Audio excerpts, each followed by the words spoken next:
And here's the full part of this great story, which I've already commented on in parts. Keep in mind that the full version of this story has been on our Patreon for a long time in an exclusive version. I will not keep you long, so let's move on to the story itself. The Memory Box. Chapter 1. It was a Sunday evening, and 26-year-old Pete was driving Tina, his wife of 3 years, home from the pub. She had been out with friends, called him for a ride, and he picked her up. She told him she'd enjoyed chatting, shared a bit of racy gossip, and then got carried away with something on her phone. She wrinkled her nose in obvious disappointment. "Something wrong, love?" asked Pete, casting a brief glance at the petite 24-year-old brunette sitting next to him. Tina flinched slightly. She hadn't realized she'd done that. "No. Well, not really," she explained hastily. "I was supposed to meet Emma for drinks on Thursday, but she cancelled." She looked at him and smiled. "But you're going to do just fine." Pete smiled back, but she had already returned to her phone. At first, he was going to continue the conversation, but he remembered his father's advice. When faced with several options, the first thing to consider is to do nothing. Compare all the likely outcomes of your actions against that before deciding what's best to actually do. Pete's problem was that Emma had added him as a Facebook friend last year to find out Tina's favorite perfume for the office Secret Santa, and from her latest Facebook post, he learned that she had just arrived in Lisbon for a long-planned 2-week vacation. There was no way she had made and broken the arrangement Tina had just described. Why the lie? Tina started fidgeting in her seat. "Jesus, the last glass of cider went through me. I really have to pee." "Should I stop somewhere?" he asked. "No, I think I can bear it until we get home," she replied. "But don't delay, for God's sake." She went back to her phone. When they entered the house, Tina dashed through the kitchen and into the bathroom, dropping her phone on the granite countertop as she went. Pete adored his wife, but he wished she would be more careful with her things. He'd already replaced 3 security screens this year, and it was only June. He picked up the phone and flipped it over to check the screen. Everything was fine. But what the hell was that? At the last second before the screen went to sleep, he saw the profile page of some website called Infidelity, and he was sure the thumbnail showed Tina, but that wasn't the name listed on the profile. The rest of the evening passed in silence, with Tina talking on the phone and Pete sitting quietly and thinking. Eventually, she stood up. "I have to go to the bathroom again, and I'm tired. I'm going to go to bed. I'll see you in the morning." She left him alone with his thoughts. The next morning, Pete was up earlier than usual, and Tina had just gotten out of the bedroom before he was about to leave the apartment. "Didn't sleep well last night," he explained. "Decided to get up early so I wouldn't bother you." He kissed her goodbye. When he got to the warehouse where he ran the local distribution department, he wasn't in a bad mood, but he wasn't particularly happy, so when he heard Jason call out, "Hey bum, get your gay ass over here and help me rake this stack," he stopped, turned around and walked back into the receiving area. "Jason, into my office, now!" Pete stormed into the office block and calmed down enough to ask Jenny, their receptionist, secretary, and basically the heart of the business, to call security and ask someone to join him in the office as soon as possible. A few minutes later, Jason appeared, followed by Dave, the most experienced security officer, ex-military, straight as death, hard as a nail. Pete nodded to Dave, then looked at Jason. "Jason, you're suspended for 1 week without pay, and if I have it right, you will not be reinstated." "What the hell?" exploded Jason. "You've been warned too many times for bullying and harassing co-workers. What I heard this morning was the last straw." "It was just a fucking tease," Jason protested. "Slacker, get your ass over here," Pete muttered. "This is harassment, and I won't tolerate it in front of me. Dave will escort you off the grounds. Don't come back until you're told you've been reinstated, and don't contact any of your co-workers to get them to cover for you." Dave said quietly, "I served alongside men who loved other men. They fought, shed blood, and some died, just like the rest of us. Every one of them was a better man than you'll ever be, you mouthy little piece of shit." Pete smiled as Jason stooped and walked out, muttering to himself. He stopped smiling, remembering the paperwork involved in firing and replacing even a useless asshole like Jason. After lunch, Pete called the goods receiving team into his office. There were only 3 of them left after Jason left. He looked at Lee, who was the recipient of Jason's banter. "Lee, I'm sorry you had to endure that." He looked at the other 2. "Did it ever occur to you to tell Jason off for the way he talked to your comrade?" Both looked embarrassed but said nothing. He dismissed them and got to work. It was 3 o'clock before he took the time to look at the website he'd noticed the night before. Infidelity, the splash page read, a site for the extramarital. When he read further, a place where singles can meet married men and women for love without commitment, his heart ached. His heart felt like it had been ripped out of his chest. Real, physical pain. He tried to log on to the site, but it did not allow him to view the regular pages. Users had to register with a photo and pay for membership by card. He couldn't risk his name or picture appearing on the site. He needed a believable proxy, a young, good-looking avatar. In fact, he realized he needed Lee. He left the office and headed for the merchandise check-in counter. The team didn't notice him at first. They worked together, quickly, quietly, and efficiently. He realized that without Jason, they had time to do twice as much. "Great." "Lee," he called out. They all looked up. "Lee, can you give me 10 minutes when you're done in there?" Lee gave him a thumbs up. At 5 to 4, Lee knocked on the office door. "The guys said they'd finish without me. I guess they're trying to make up for not sticking up for me." Pete stood up. "Come on. I'm buying you a pint of beer. I've got a favor to ask. Have you got all your stuff?" Lee nodded. 10 minutes later, they were seated in a quiet corner of a local restaurant in front of a couple pints of beer. "Lee, I need to ask you some personal things. I'd like you to be honest, and when I'm done, you can tell me to fuck off. And I give you my word there will be no repercussions. All I ask is that whatever we say here today stays between us." "First of all, you're not the one, are you?" asked Pete. Lee hung his head. "No," he said quietly, his eyes filling with tears. "I just don't know how to talk to women." "So," Pete guessed, "because you don't show up to work every morning and brag about non-existent chores like the rest of us do, Jason has decided you're the one?" "Quite so," Lee agreed. "I guess you don't have many relatives since you're so shy." Lee sighed. "Only child, my mom died young and my dad drank himself to death. Now I live with my grandmother. She takes good care of me, but she never taught me how to, socialize." Pete pondered how far he was willing to go. To hell with it. "Lee, I think my wife may be cheating on me, or at least getting ready to." He explained the website and showed the home screen of his phone. "I can't register under my name, and there's no point in taking some guy's picture off the internet in case Tina asks for another picture in a suit or at the gym or something. I'm asking you if you're willing to sign up and see if my wife asks for one."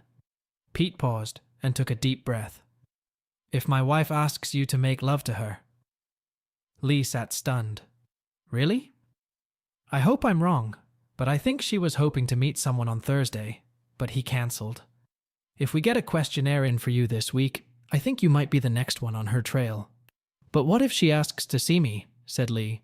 "If that happens, all I ask is that you give her every chance to change her mind. If she decides to stay with you, to do this with you, she's no longer my wife. Do whatever you want. She's a terrific lover. If she's willing to let you possess her, make the most of it. I give you my word, it won't bother me anymore." Lee thought for a full 5 minutes. Pete sat in silence, not wanting to put any pressure on the guy. Eventually, Lee spoke up. "So, will you help me put my profile on this site?" Pete nodded. "And I'll just register with my picture and pay by card?" "Yes," Pete agreed, "and I'll pay you back in cash." "Then if your wife contacts me, you can help me with the answers." "Exactly. And if she asks you out, I'll even pay for dressy clothes for your date. And if I ask her if she's okay with her husband cheating, and if she goes ahead with it, you won't accuse me of it at work? I don't think I could do that if I were you. Lee, it hasn't happened yet, but we are saving money to buy a house and raise our children in it. If she does this to you when she should be home with me, she will never be the mother of my children, and I will want to cut her out of my life. What if she doesn't contact me? Then I'll try to help you feel more confident around people in general, introduce you to our friends and such, but I won't help you do that with someone else's wife. That's a line I won't cross, and neither should you." Lee looked thoughtful. But your wife doesn't mind, because if she decides to do it, you're finished. He shook his head sadly. That must really suck for you, Pete. The two young men finished their drinks and went about their business. Tina was making tea when Pete came home. Sorry I'm late, love, he apologized. I had to let someone go this morning, and in the afternoon I had to smooth out some ruffled feathers. She shook her head. I can't complain. At your age, you're already doing so well as a manager. Our savings for the house are accumulating thanks to you, so don't apologize. She hugged him tightly. After they ate and cleaned up after themselves, they sat cuddled up on the couch and watched Netflix. When the movie ended, they looked at each other, smirked, and almost simultaneously said, "Early night." The first time was energetic. Tina finished her little business while Pete did what he was born into this world to do. The second time was slower, more sensual. Despite his misgivings, believing that a woman capable of loving him like this would cheat on him was almost impossible. The next lunchtime, Pete called Lee into his office. No one thought it was strange, given recent events. In fact, no one noticed. Together, they filled out Lee's application to join Infinity. Pete used Lee's phone to take a decent picture, being careful not to let there be any indication that they were at Pete's workplace. They even made sure to disable geotagging just in case. They gave Lee's name as Alexander, Alex Hill. Alexander was his real middle name, and Hill was the name on his bank card. He was 19 years old, 6 feet tall, good build, and physically fit from manual labor. He accurately described himself as well-read, polite, and well-spoken. He described his awkwardness with women, and hoped that in this setting he would find women who would find his natural shyness endearing and perhaps help him overcome it. His ideal woman should be between 20 and 26, petite, with long brown hair and brown eyes. Big breasts were not required, and he preferred a nice girl from next door over beady lips and lots of makeup. In fact, he, or rather Pete, had described Tina accurately. He emphasized that he does not have a car, so he would prefer his companions to be local or for the woman to be able to travel. He also made it clear that his accommodation was not suitable for meetings, so any meetings would probably be better held in hotels. Both men sat back, satisfied with their work. Lee looked at his profile and decided he was more promising than many of the other guys at work. Perhaps all he needed was to believe in himself. Thanks, Lee. I appreciate it, Pete told him. Now they were to wait. The site's rules allowed only married users to view partner profiles to reduce the risk of being exposed as cheaters. Sure, I just hope I don't have any matches, Lee replied. How long will you wait before you're sure your wife isn't planning to cheat? Before Pete could answer, Lee's phone beeped. He had already received a notification from Infidelity. A woman named Little Miss Annie had hitched a ride with him. His relief when he saw it wasn't Tina's name evaporated when he saw the startled look on Pete's face. What's wrong? This message is from Annie, not Tina. Lee, we used your middle name on your profile. My wife's name is Christina Annabelle. She's named after her grandmother Annie. Lee read the message anxiously. He sighed. It was an automated response notifying him that one married female subscriber was a perfect match for his preferences. The message assured him that his data was on its way to her. The couple realized that was the whole point. They knew Tina had an account, and Lee had just described her as his ideal woman. The question was how Tina would react if she actually turned out to be Little Miss Annie. After 4 o'clock in the afternoon, Lee knocked on Pete's door. Pete opened the door and felt nauseous at the look of pity on the other man's face. Little Miss Annie sent me a private message through the app about an hour ago. He handed his phone across the table. Hey, cutie. You sound like a really nice guy, and your picture is really cool. Giving you access to my profile so you can see what I offer. I hope you like what you see, because it blows my mind just looking at your picture. Send me a picture. Annie wants to see you shirtless. And text me if you want to play. Pete looked up. Lee pointed to the screen. Swipe your finger up. It will take you to her profile. Please tell me that's not your wife. With trembling hands, Pete swiped his finger across the screen. Little Miss Annie's profile page appeared on the screen, and Pete's whole world exploded. On the way home, Pete was distraught. Lee took a screenshot of the message and profile page and sent them to Pete's phone. Now there was a decision to be made. Should he confess to her about her lies about meeting Emma and the message she'd sent Lee? And how would he react if she claimed it was just a mischievous drunken prank with the girls and nothing had really happened? If he didn't do anything about it, he would have to act like everything was fine until she met Lee, or she wouldn't. Was he that good of an actor? In the end, he decided that confrontation was pointless. He wouldn't believe a word she said, and even if she promised it was a stupid, one-time mistake, how could he ever trust her again? No. Her only chance to redeem herself was to recant the affair, and that would only make sense if she didn't know she'd already been exposed. He decided to do nothing. Pete still didn't understand how he managed to survive that Tuesday night. He made up a story about Jason contesting his dismissal to explain why he might have seemed distracted. Tina didn't seem suspicious. In fact, she seemed distracted herself, spending a lot of time checking her phone. At 10 minutes past 8, she announced, "Oh, that's good. Pete, Emma will be able to come over Thursday night after all. Do you mind if I meet her?" Shit, Pete thought to himself. Lee arranged to send the photo to Annie around 8 o'clock. He also had to find out if she was free for a meeting on Thursday after work. If she said no, he would tell Pete about it. And indeed, 20 minutes later, Lee sent a message saying that his candidacy had been accepted with great enthusiasm. Pete sat and watched as his loving wife claimed to have sent a message to Emma arranging to meet on Thursday, but it was actually a message to meet a stranger, and she had done so while he was in the same room. Her impertinent behavior and her lack of guilt left him perplexed. Did she really believe she could live her whole life like this, and he would never find out, or did she just not care? The next day was a nightmare. Lee showed Pete the picture he had sent, and Annie's enthusiastic and graphic response. Reading her message, it was obvious that she intended to completely blow Alex's brains out on Thursday night, and then return to her husband without a care in the world. By lunchtime on Wednesday, Annie had booked room 154 at the local Travelodge hotel. She gave Alex clear instructions on how to get there and what to say at reception. Apparently, this wasn't her first rodeo. Now it was time to act. By doing nothing, Pete had learned almost everything he needed to know about his wife. If she rejected Lee, he would let her try to explain herself. Otherwise, it would be the end. After lunch, Pete sought out the depot manager. He explained that he had discovered that his wife was having affairs and intended to divorce her.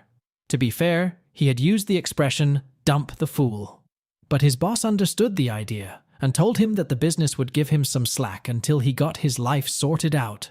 He spent the afternoon on the jovi.uk website filling in online forms to start the divorce process. He didn't need proof of infidelity, but his sense of fairness allowed him not to submit the completed application and pay the hefty fee, almost £600, until she actually met Lee. After that, he would only have to live apart for 20 weeks, and she would become his ex. In the evening, he told Tina he had some paperwork to do, which turned out to be true. He emptied their joint account and cancelled 2 cards in their joint names.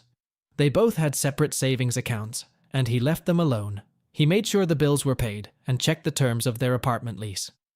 4 weeks' notice and an extra month's rent if they left before the agreed-upon time. He thought it was excellent value for money to be free of this fool. On Thursday lunchtime, Pete and Lee went shopping on Thursday. Pete paid for new jeans, sneakers, a t-shirt, and a jacket for Lee.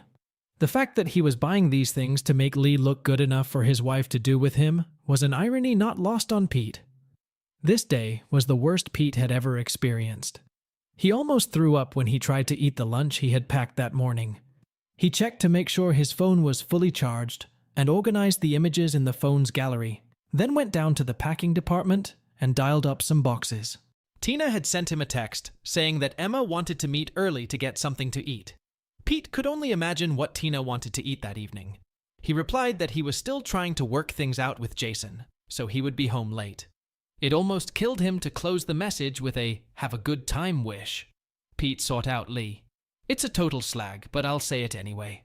My wife is a complete fool by all accounts. I have no idea how many men she's already dated since we got married. I don't want to know. She's nothing to me now. You've done everything I've asked you to do, so if you want to leave, that's fine. But if you want to use the wrong cow for training, go ahead. The choice is yours. Lee looked at his boss.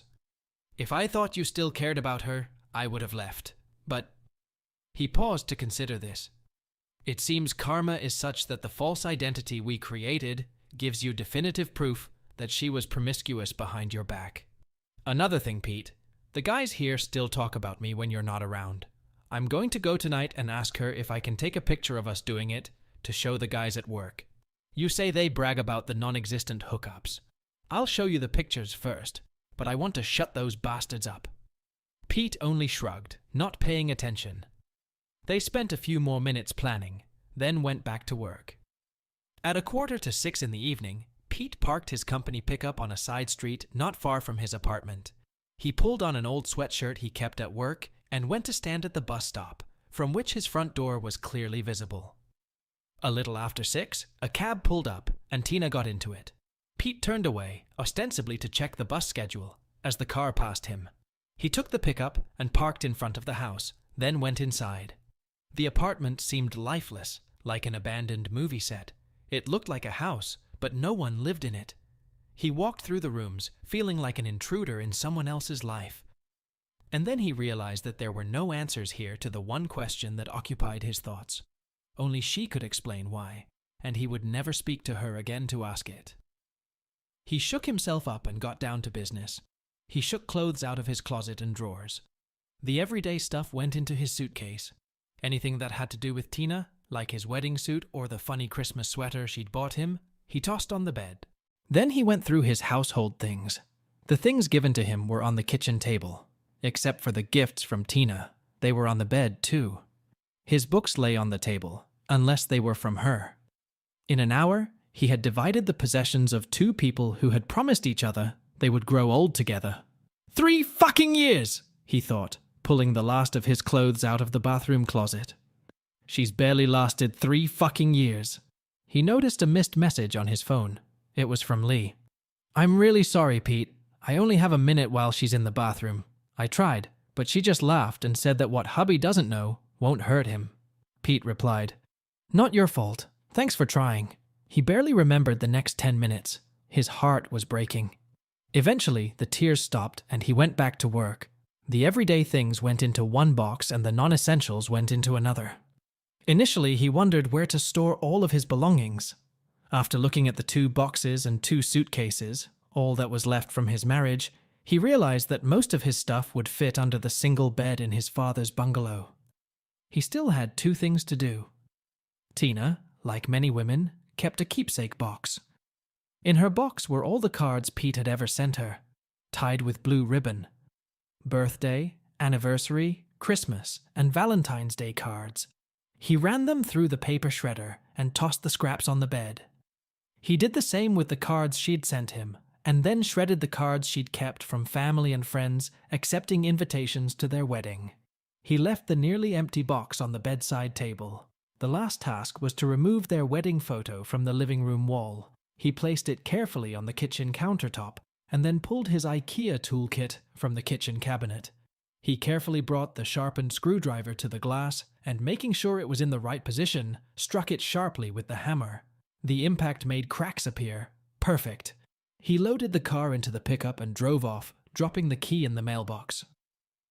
By 9 o'clock he was at his father's bungalow, picking up his things. He gave his father an abbreviated version of Tina's infidelity and promised that in time he would tell him the whole story. I'm expecting a lot of drama tonight, he told his father, and I'm not going to ask you to lie for me, so I'm not going to stay here for a while and tell you where I'm going to stay. That way, no one can intimidate you or force you to get involved. Don't let them use your phone to contact me, and don't agree to pass messages. If Tina or her parents try to get you involved, just tell them that I will gladly block your number to protect you. Are you sure you're doing the right thing, son? His father asked. I'm sure, Pete replied. I took your advice and let the situation develop until it was clear what I needed to do. If I had reacted too quickly, I never would have known what she was capable of. Father and son embraced, and Pete left. At about 10 to 10, Pete was sitting in the small B&B room he had booked that morning when he received another message from Lee. I watch her from the hotel window. She gets into her cab. She said she's going straight home like a good girl. Should be there in a quarter of an hour. Damn, I'm so sorry. You shouldn't. At least now I know, Pete replied. He logged into the completed divorce application, added his electronic signature, and entered his credit card information to pay the fee. Pete took a deep breath and clicked the Submit Application button. He logged into Facebook and changed his relationship status to separated. He then logged onto his homepage and in response to the question, "What's on your mind?" wrote, "My wife thinks it's fine." He attached a screenshot of her infidelity profile screenshot and changed the feelings status to broken. Tina didn't see it right away because she didn't have a Facebook account. She relied on Instagram. He was sure one of her buddies would eventually tell her that she had been exposed. He looked at his watch. 10 o'clock. He called Tina's father. "Hey, Pete, why are you calling at this hour? Is everything okay?" "Look, Eddie, there's no time to explain. Tina is on her way home and will be there in 10 minutes or so. I think she's going to be upset and she needs someone by her side. You and Janet had better go now and call me when you get there. Then we can talk." "What's going on, Pete?" "Eddie, just fucking leave." Pete hung up the phone. Pete sat back and contemplated the pain he was going to cause Tina's parents. Eddie was looking forward to being a grandfather, and he was going to be one hell of a grandfather. Just not for my kids, Pete thought sadly. Janet was a sweet woman who was trying to fill the gap left by the death of Pete's birth mom when he was still a teenager. 7 minutes later, Pete's cell phone rang. Oh my God, Eddie must have moved. "Okay, we're at your front door. What the hell is going on?" Eddie was starting to get angry and scared. "Call me when Tina arrives and I'll explain everything. Don't worry about her. She's not hurt or anything. It's just complicated as hell, but you need to be there for her." He hung up the phone again. It wasn't long before Pete's phone rang again. "Okay, Pete, Tina's paying off the cab right now. So, for the last time, what the fuck are you playing at?" Pete's mouth was almost too dry to speak. "I'm sorry, Eddie. Though fuck knows why I'm the one apologizing. Ask Tina where she's been." "Pete, what's going on?" "Just fucking ask her, Eddie. Just ask her where she's been." Pete had heard her father ask where she'd been. "Pete, Tina says you know where she's been. She told you. She was out with Emma." "Eddie, Emma's in Portugal. She's been there for a week and won't be back for another week. So ask Tina again. Where has she been?" Eddie was starting to get angry. He got back on the line. "Tina said she was actually out with the gang from the office, but she didn't want to tell you because there were some guys with them and she didn't want you to be jealous. She promises that nothing happened. She's sorry she lied." "How many people were there, Eddie?" Another pause. "She says there were about a dozen of them, but they all stayed in the pub together. I know that sounds bad, but she swears nothing happened." "Is that right, Pete?" "She was being stupid. She knows she shouldn't have lied. But is that true now?" "I'm sorry, Eddie. Ask her if room 154 at the Travelodge can really hold 12 people." There was a long pause, and concerned voices were heard. "Pete, Tina's throwing up in the gutter. What the fuck is going on?" "Go inside," Pete told him, "and call me back when you open my next message." Pete opened his phone's photo gallery and sent Annie's profile screen to Eddie's phone. 2 minutes later, Eddie called back. Pete could hear Tina sobbing in the background. "What are you showing me, Pete?" He could hear Eddie pleading that this was a mistake. "Eddie, Tina has to tell you the truth. It's not fair for me to take it out on you. Tell her I can send you pictures all night until she stops lying." "She doesn't say anything. She won't stop crying." Pete sent a screenshot of the message Annie had sent to Alex. He returned to the conversation. "Eddie, Tina created that profile months ago. I only recently found out that she was posing as Little Miss Annie on an infidelity site to meet men for you-know-what. Here is the message she sent to her last man. She sent it while I was in the same room. She pretended it was to Emma. She sent that message, looked at me and smiled. That's how much she respects me. That's where she was tonight. And everything she's told you so far has been a lie. Tell me, Eddie, if you were me, could you forgive her? Start a family with her? Go to work happily, not knowing who she'd be in your bed with while you were away? I'm sorry. but I needed you to be there to show her that. I can move on with my life, but she'll still be your daughter. You'll have to accept that because in less than a year, she'll be a single woman and no longer my problem. Put me on speakerphone, please.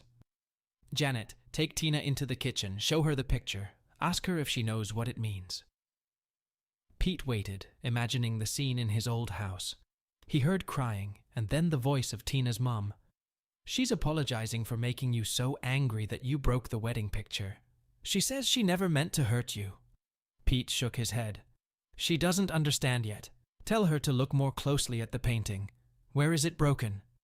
There was a momentary pause in the conversation. Then Janet spoke again, overlapping sobs. She understands now. She broke your heart. That's why you broke it there. She just keeps saying she never meant to hurt you. She never meant to hurt me? This could have been easily avoided. She could have not paid to join a site for adulterers. She could have not dated strangers. Not hurting people isn't freaking rocket science. You just have to not do hurtful things.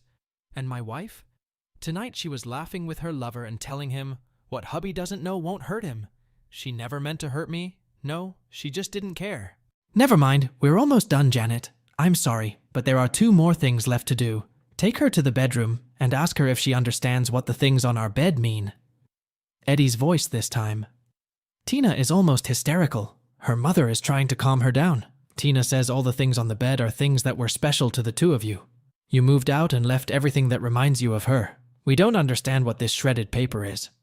It's all right, Eddie. Show her the box. Ask her what was in there before. Pete heard Eddie relay the message, followed by a cry of anguish as Tina finally realized how deeply she had hurt him. What the hell did you do? Asked Eddie, shocked. I've never seen anyone in such a state. Eddie. Everything she said at our wedding. Cherish, love, honor. Keep only each other. It didn't make sense to her. It hasn't even been 3 fucking years. We've been saving money to buy a house and raise our kids, your grandkids. And how does she honor me? Dating strangers she finds on the internet. All the cards she sends me, telling me how much she loves me. They are meaningless, they are lies, and I destroyed them because they no longer had any value or meaning. My postcards to her, the replies to the invitations to our wedding, all of it is just so damn meaningless to her. Eddie struggled to get the words out. His voice was thick with emotion, struggling to be heard over his daughter's wails and his wife's sobs. We didn't know, Pete. We never suspected. I can't explain, and I won't try to justify it. I know, Eddie. You and Janet are not to blame for Tina's choices, and I'm sorry I put you through that. But she should have realized what she had done, and you should have been there for her when she did. We're almost done. Then you can take her home and try to heal her. She's broken now. She was smiling at me when she was texting a stranger. That's not right. You have to fix her. But in the future, I will only talk to you or Janet. Not with her. Never to her. Not after what she did to me. Pete sent one last message with a link to their divorce filing. Then he disconnected the phone and burst into tears. The memory box. Chapter 2. February. My name is Christina Annabelle, but everyone calls me Tina. Well, not really everyone, but I'll explain why later in the story. I won't share my last name. My father says it's been so slathered in mud that it couldn't be more tarnished, but I don't want to risk making it worse. I've done enough damage already. I am quite pretty, 5'2" inches tall, slim, with nice C breasts, short brown hair, and brown eyes. I'm 25 and recently divorced. I've been going to counseling since July, and recently my therapist suggested that I be honest about my story so I can come to terms with the consequences of my actions. It all started around this time last year, when a colleague, Sophia, asked me for a favor. At first I reacted rather reservedly. We weren't particularly close after all. Anyway, she said that she and her partner, John, were going badly, and she had decided to date other men. She needed a friend who would provide her with an alibi for her dating life. This was my first missed opportunity. If I had told her to fuck off like the other girls did, I would still be married. But I didn't, so it's my fault, not hers. Although I still fucking hate that fool for asking. So without getting a direct rejection, she kept pestering me, saying that all she needed me to do was agree with her if John ever asked if she and I were going out together. I didn't know her partner, and Sophia said he was being a jerk and deserved it, so I agreed. Why? Why would I agree to lie for someone to help them cheat on their partner? I have no idea. Even if she was my best friend, I should have said no. I was raised better than that, so I failed at both the role of daughter and wife. Sophia kept me informed of her adventures, and despite my doubts, I was intrigued. How was she finding these men without going out to the club to pick them up? John would surely notice that. So I asked her, 5 paragraphs in, and I've already lost count of how screwed up I am. What an awesome specimen I am. So, excited by my interest, she pulled out her phone and went to this website, infidelity.com, that's what it was called, and told me how people in relationships could register on the site to find single people for a night out without commitment. Then she smirked and said, "Unless you really want to be tied down." I was disgusted, partly that such a site existed, and partly that it had occurred to someone I knew to use it. But then, a couple times a week, she showed me guys who fit her profile. Some of them were really cute. I asked her if she was afraid that John would somehow find out about it. No, she told me. Relationship members have private profiles, and they only open them to singles if they want to continue dating. So if a single guy writes that he wants to meet a tall, blue-eyed blonde in his 30s or older within a 30-mile radius, I get a notification. I can check out his profile, and if I'm interested in him, I can write him a message. Even if any of John's family or friends are on the site and turn out to be a suitable match, I can just ignore them, and they'll never know it's me. By mid-March, Sophia had met 6 different men and bragged to me about each of them. She didn't tell anyone else in the office about it, although I think a couple of older women suspected something. One even took me aside and suggested that I put some distance between me and Sophia, but I ignored her. Smart, huh? By mid-April, I began to be intrigued by the response I might get if I registered. It wasn't that I was dissatisfied with Pete, my husband. It was just that I was curious. And after reading what I just wrote, I realized that not only did I make it clear what an obsessive fool I was, but I guess I still am. Damn. I started this story by writing about something that happened in February, and now it's April, and this is the first mention of my poor husband. What? I'm going to have to take a break. I can't see the keyboard well enough to keep going. It's okay. I've gotten myself together. I just keep crying when I think about Pete and our plans and what I did to him. Pete was my husband. Tall, strong, smart, hardworking, looked so much better than he thought he did, and was a wonderful lover. That's what's so damn crazy. If he was a failure in bed, maybe I'd have some excuse. It would be a shitty excuse, but I don't even have that. He's 27 now. I didn't send him a birthday card this year, partly because I don't know where he lives, though I could have sent it to his dad's house, but mostly because I know he would have torn it into little pieces and probably sent it back to me to reprimand me. I'd deserve that too. Anyway, how would I sign it? Love, Tina. So, you guessed it. By mid-April, I had registered, paid for a subscription, and created a profile. Little Miss Annie, from Annabelle, my middle name. My mum wasn't thrilled about it when she eventually found out from Pete. I think her exact words were, "You fucking dare use the name I gave you in memory of my mother to find your buddies for a night out with them?" Until that moment, I had never in my life heard her use words like that and about me. Obviously, I'm not the golden child anymore. And just as obviously, I was never meant to be. Of course, I only registered to see what matches I would get. At least I tried to convince myself of that.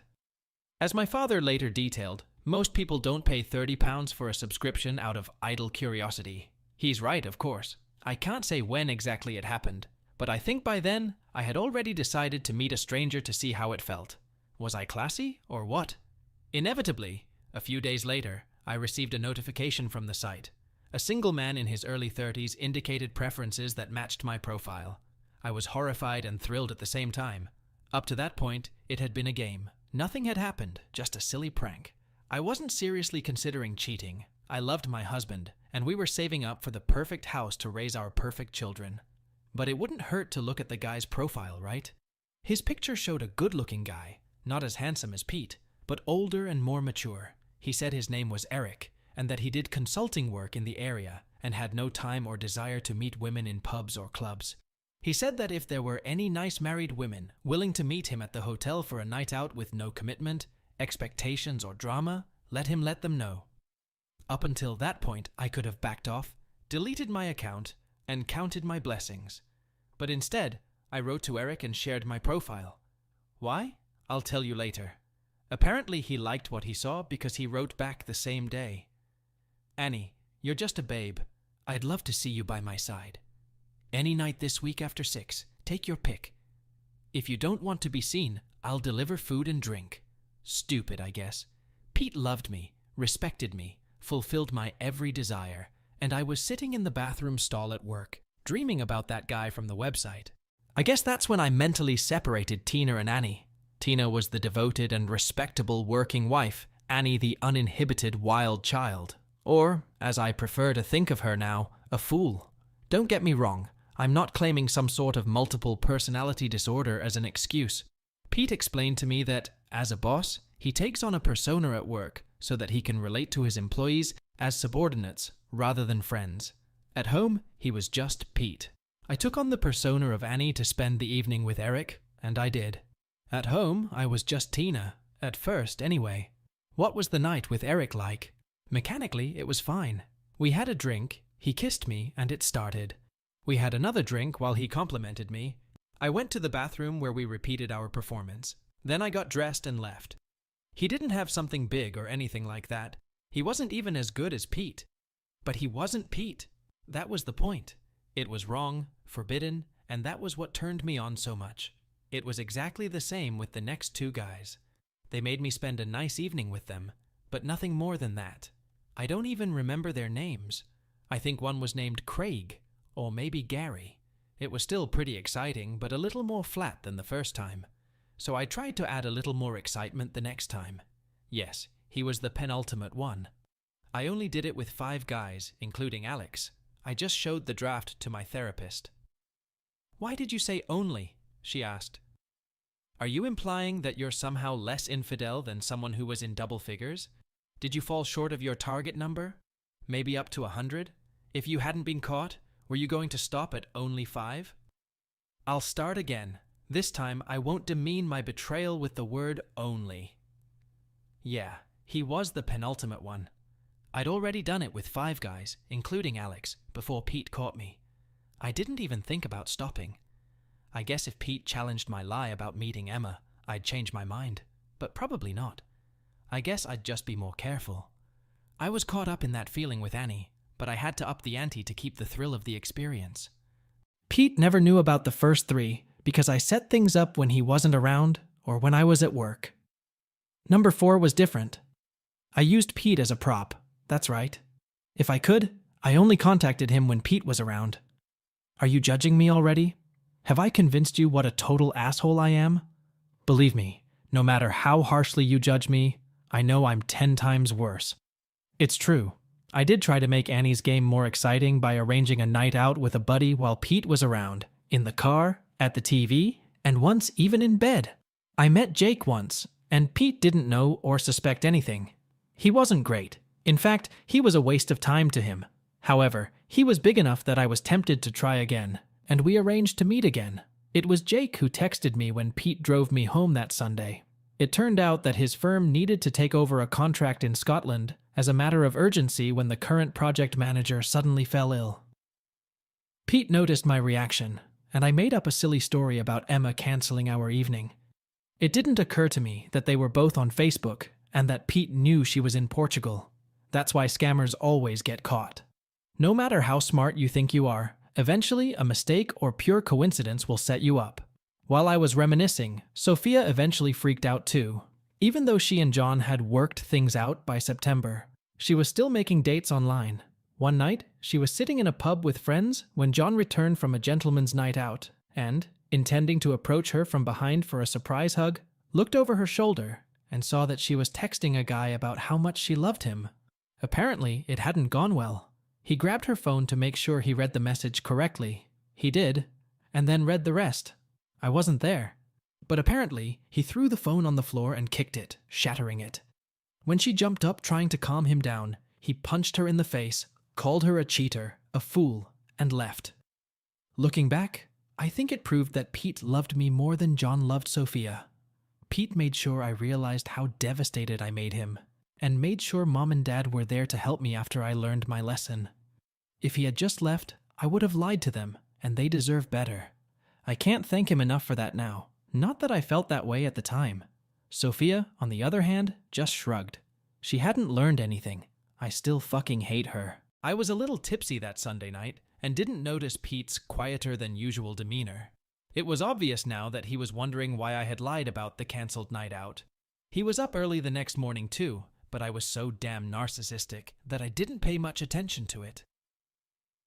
Monday evening was pleasant. He'd had a shitty day at work, although I didn't realize it at the time, mostly because of his wife.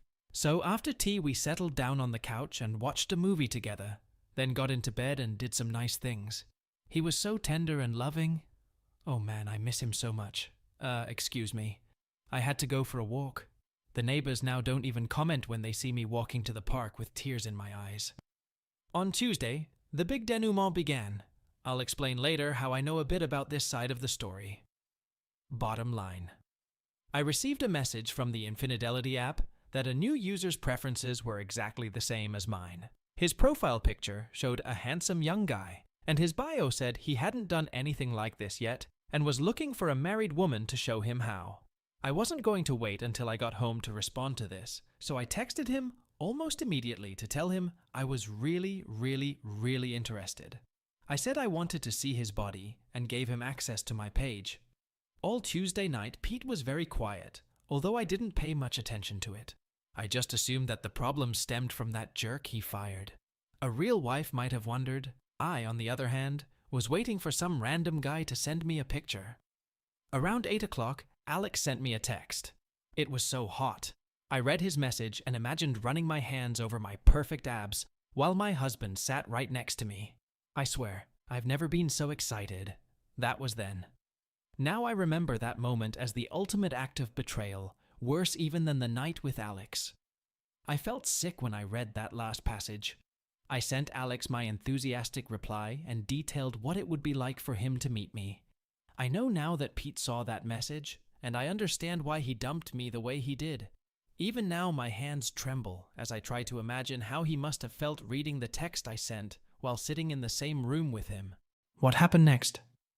I looked at Pete, smiled, and told him that Emma's plans had changed and Thursday night was back on. I was so excited that I only realized in hindsight that Pete got the message shortly after and went to bed early. Apparently, the wife of the year didn't even pretend to care. I hardly saw Pete on Wednesday night. That must have been when he changed all our cans. I sat watching TV, probably deciding which outfit would be most appropriate for my first time. Then Thursday came around. I was so in a tizzy that I texted Alex to see how early he could meet me, and then texted Pete to say that Emma and I had decided to go for an early tea. Of course, he watched on her Facebook page as she took in the sights of Penn Palace a few 100 miles away. God only knows what he thought when he read my message, and I can't even imagine how painful it was for him to add, "Have a great time," in response. I won't go into detail about my connection with Alex. He was the sweetest and best lover of all 5. He was more than the first 4. At the time, I thought it was very sweet of him to worry about my husband. But even now I realize that as much as he wanted me, what he really wanted was for me to leave. But I didn't. I laughed and said, "What hubby doesn't know won't hurt him." That was true, except hubby did know, and it hurt him. Very much. I left around 10 o'clock at night, threatening to go home like a good girl. When I got to the apartment, I was surprised to find my mom and dad waiting for me outside. Shit, is Pete okay? Was all I could think. If he got hurt while I was doing all this, I would never forgive myself. Truth be told, he was hurt, but precisely because I was doing this shit. Anyway, my dad met me and asked me where I'd been. I told him the story I had prepared about my night out with Emma. I wondered why he repeated it over the phone. Then he said that Pete knew Emma was gone. So where was I really? I made up the excuse that there was an office party of 12 in the pub. Dad was puzzled, but asked if room 154 could hold a dozen people, and I understood. Pete knew everything. I felt like I'd been punched in the stomach. I felt dizzy, and the next thing I knew I was curled up in the street, vomiting, and my parents were trying to figure out what the fuck had just happened. Dad opened the apartment door with his spare key. I was out of luck. Mom, still confused, stood holding me in her arms while Dad looked at his phone. "What the fuck am I watching?" he said. I was afraid to think. Mom kept asking, "Eddie, what's going on?" But Dad wouldn't answer. I think he knew, but he couldn't face it, and he couldn't bring himself to tell Mom what he was thinking. He made a call and brought the phone to his ear. "Pete, what am I looking at?"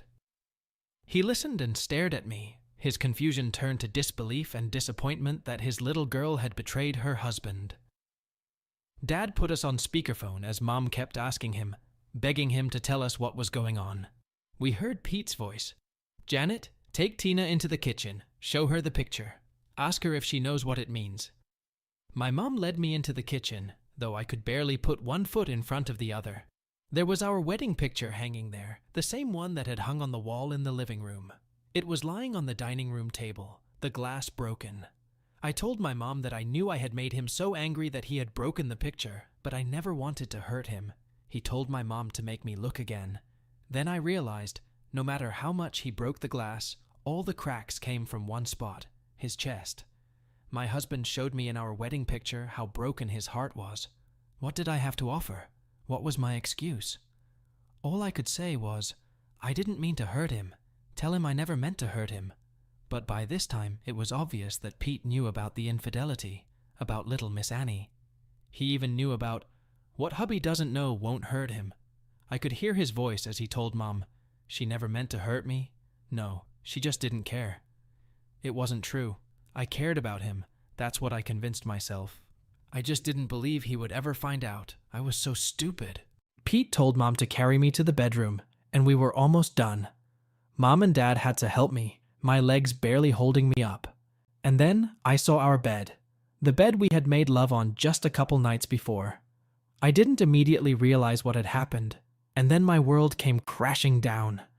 Everything that meant to my husband and I was lying on it. Not torn or damaged. That would be a display of anger. No.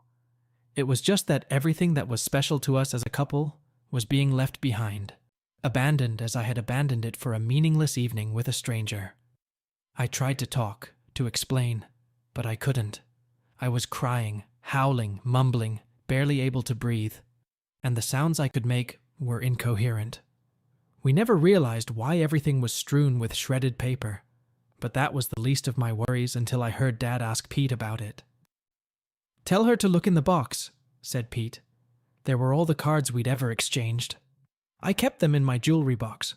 Christmas, birthdays, Valentine's Day, anniversary cards, every card we had ever given each other that said, "I love you," he destroyed because I obviously never loved him, and he couldn't love me anymore. That's when I broke down. For a few more moments, I could hear Dad talking to Pete, but none of the words made sense anymore. I don't remember anything after that. I woke up around midnight. My mom must have made the bed to make room for me, and they were gathering my clothes, talking softly to each other. I took a deep breath, coming to my senses, and they quickly moved over to me for a hug. "Shh, baby," Mom said. "It's all over now. You're coming home with us. We'll talk tomorrow." At least they were there for me. He loved me enough to give me that. We talked the next day when I was already awake, but they gave me Friday to get my act together. However, the conversations that started on Saturday were not at all comfortable. They made their feelings clear. I didn't like it, but they weren't wrong. The list of things I had messed up was horrifyingly long, and they weren't shy about pointing out each item. Basically, I was a lonely, homeless, emotional wreck, an adulterer, and a fool. My older sister called and said she had just seen Pete's Facebook post and generously shared her opinion of me as well. After finishing scolding me, she said she texted Pete to politely ask him if he could delete my profile. Yes, those were the exact words my older sister used to describe me. He had always liked Sue, and he did it that same day. It was Saturday afternoon when Dad showed me the divorce papers. When I stopped yelling that I didn't want a divorce, but Pete, Mom intervened. After she finished expressing her anger at my using her late mom's name for my adventures, she made it clear that I had made my choice on my back and on my knees. Pete would never look at me again without wondering who I would lure next, so I should just accept it.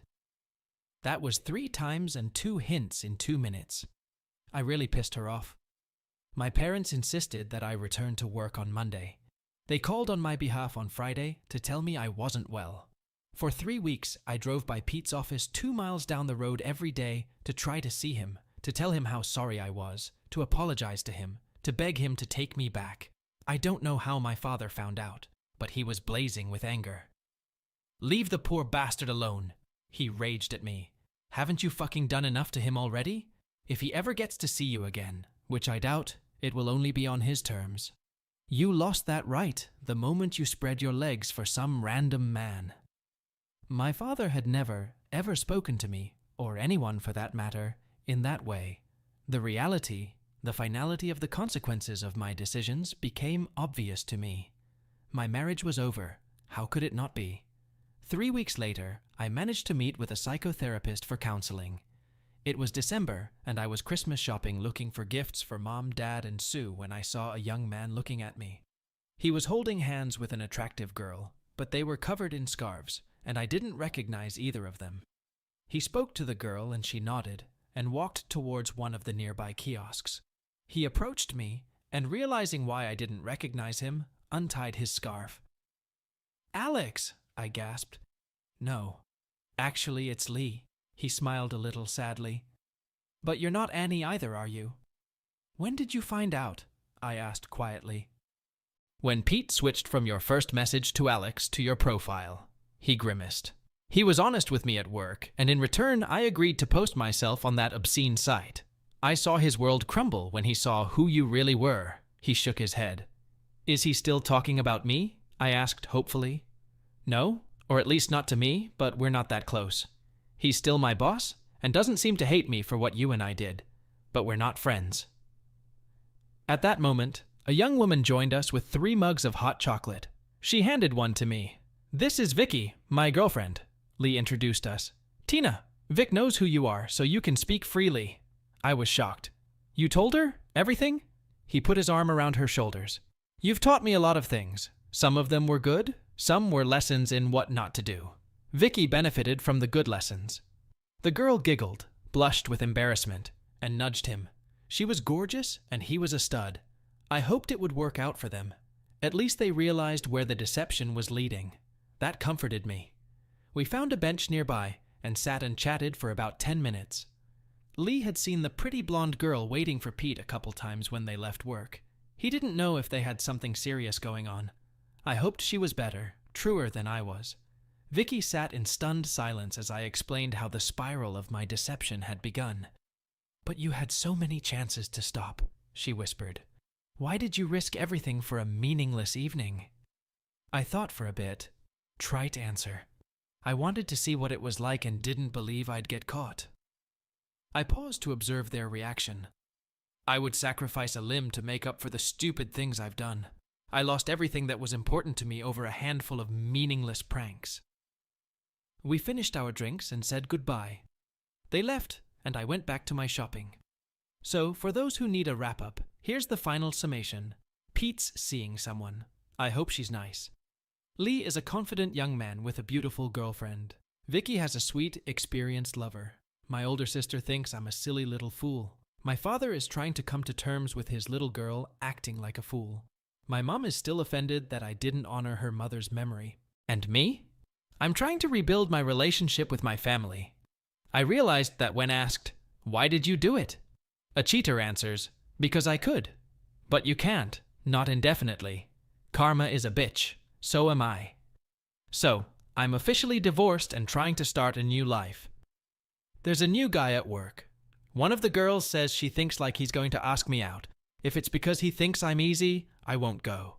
If he just wants to get to know me better, I'll go. And if he asks me out on a second date, I'll tell him the truth. I've been selfish and stupid, and I want to be better than I was because I don't want to and can't be responsible for hurting so many people anymore. I won't lead him on without telling him who and what I was. I just hope that one day I can convince someone that I know better now. What about Annie? All our household waste collected by the council is sent to an energy from waste plant on an industrial site outside the city. I threw everything I was wearing during the betrayal into the garbage can. Shoes, clothes, underwear, everything.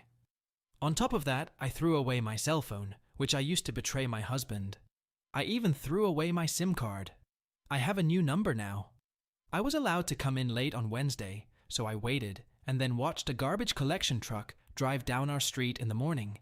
I watched as it unloaded our container with Annie in the gaping maw at the back. Fuck you, Annie. Have a safe trip, I thought.